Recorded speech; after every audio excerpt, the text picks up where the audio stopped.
Mwanguweko tujeno munyashi, mujeno munyashi banange. Mwanguweko mujeno munyashi, mujeno munyashi banange. Munyashi chikuteba mikwano, mwanguweko munyashi banange. Siminyinguna nyingine nyinyongono nyamoro siminyanguna nyonongo nyingina munyashi siminyinguna nyongono munyashi siminyinguna munyashi siminyingino. Yo, what's up, DJ Nimrod wano tuli ku Nyash Festival cookie on the ones and twos. Tuchalinze Nyash tetunaba kulaba naye nga abakajjawo waliwo progress kitegeera kiragamba mu maaso eyo kigenda ttabuka nga sikisanyikire. Ate watugaye gwo omu ku bajjajjezi. Nze omu ku bajjajjezi nze ne ex wange Shakira fe abagenda okujajinga zino empaka. Ate Bafana mwamugobye ku bwajjaji naye. Bafana naye kwali bajjaji tulinga bataano but abasinga okutegeera kino ekintu kya Nyash nze Bafana ne Shakira. Musinzirira ku ki okulondako? Kati banamasaka twabajjeemu because bw'olya muwogo na bikirigi baligenda kukaluba so bo bakivuddemu. Basically twagala ekintu nga kiri well shaped nga kigonda ate nga kyamaanyi nga kinene because kyetunoonya. Abamu bagambye otunuulira zikavi otunuulira ennyo oba asinga zikavi oba asinga ebbiri. Anti kati tunoonya Nyash nga eri well built nga curves is an additional added advantage. So nga sirya kaka nga sikole abalina kushoni zammwe Shakira wali yakwatako because ye mukyala munnaamwe era ku stage competition Shakira amala kebera nagamba liryalaali so togeza nojja ne kushoni zo tujja zitegeera. Mwagambye ebirabo bya mirundi 5 kuliko kina smallest Nyash, shaky Nyash, big Nyash, well built Nyash and Nimrod Nyash. Okoyaga wanyu mukulu gwaye uwo wazena yo bajjasi bamuleseyo waze kuzula bibajjaji nga bituufu Nyash zezo banange nyino kuprovinga nyino kukwata kwa kakasenti yeyo. Dokita wafunyeyo sina gambayo oyo just aliko bigwa bitalaze because Nyash nge good hydroligi gojo tambulidde oyinayo kyo walabyeyo kyesagala kulaba kiri eki baana bambala bina tusigale ku origin walabyeyo kayambadde wali endabye lisetuse lizeno lino litono lino linene naye katulabe gye kiggwera wamanga naye lwaki oba ayambala akabina nenga lwaki oba oyambala akabina nze nawulira Gravita agamba kapakati talina kabina talina Nimrod akizzeemu talina bino nabyo tulaba era ku bantu abalina okujja wano kapa tageza najja kapa Nina Rose sino si kivulu kyabwe tebasobola najja wana baleka balina ne shows eruweere eyo wano tebasobola kujjawo tebajja swala abaana balina ebintu byabwe ng'oleeta Nina Rose wano abaana bapya balayika gwe ng'ojja otagala abaana bapya balayika oli omwana kati nze tuleeta Nwaji nga mulabyeko wakafuna enamba mmeka okuva wazze kuba wakedde muganda wange ekikulembedde ekkubo kakyali kano akantu kano ketugula mu dduuka okategedde akasabbuuli katuli bubi bane twatuse dda muje mu Nyash Festival kimcha kutedda ebyana biri wano ebyana biri wano. I've seen women in my life, but I've never seen women I've seen today.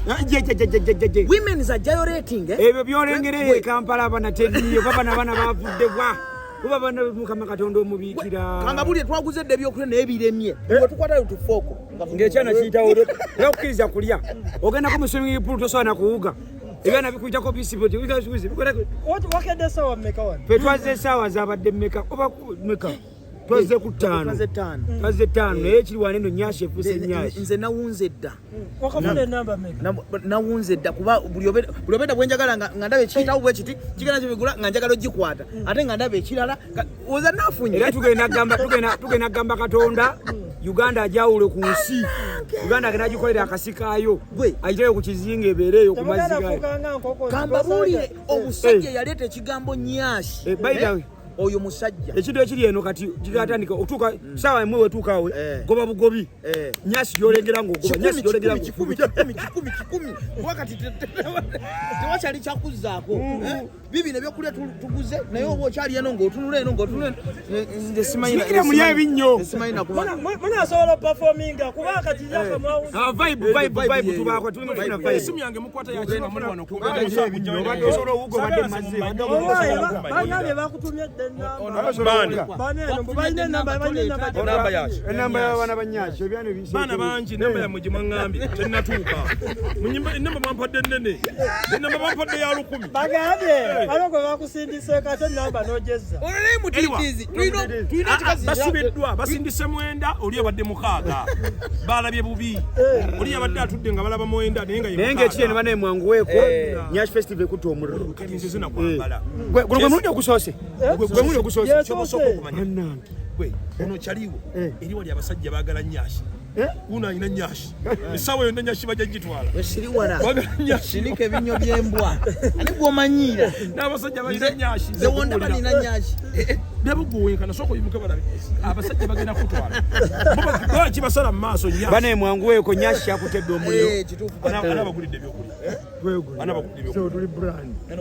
kati manager nga taguze manager kisi wasiibye manager yagula yanywa bbiya kati yo kati mumuguze wano bamuze naye bakitegedde wano bamuze naye gwe muzimu gwaguli bugezi bino si byawano bino mukamuze na byamubiteke wansi waitress jangu tuliwo kulabirira banaku bakwe funa akatebe mule waitress jangu leta akatebe na akatebe mule kwa kamba tuna wakati tula wali ani siva wali tumbe yetu tula wali tuliwo kulabirira tuliwo kulabirira ono emu ku bapromota abakyasinze okugaba esente ennyingi enyingi mu negative enyingi katuba tuba tuzze mu reality eno ewaffe gye tuyita akakaaga sereza zirimu point zirimu point naye kyembagaddeko mukeera ku bivvulu yonsalayo emmoloka yammwe egirere nga mwomwakedde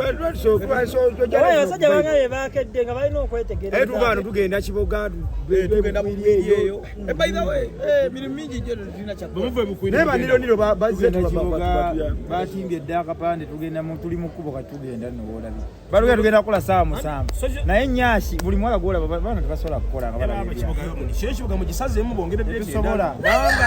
kati mwogera kigambo bugambo Nyash era wentegedde abantu tebakitegeera eno wali amabina mu Uganda nyabo jangu mulimu abakyala mugambye kumpansi era wentegedde kakkana arefe bakyala bo muyise waitress nomugambogera kukola kale mukoze muti munange twakuwasa betwakuwasa naye temuze zigera zirya za NRF temuze za yero zijja zirya tuze mu Nyash genda kulaba kwate nako kwate nako Nyash tukate nga tulina nezi Nyash ate tugenda kukwata ku Nyash zonna Nyashingi andi fera bano be bayita bantu tours and travels ogenda kutya nga tukwata ku Nyash mukama wange agamba ati oyo mukama waffe alina mu expo tuli mu Dubai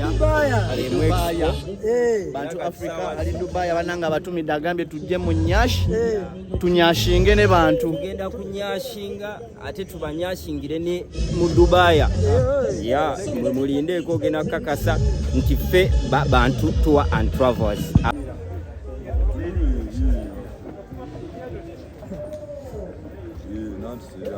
egino emibiri ejaza okuma abaze mu Nyash festival eri agambayo security Uba security yeah man yo teri azoganya bainako kitegeera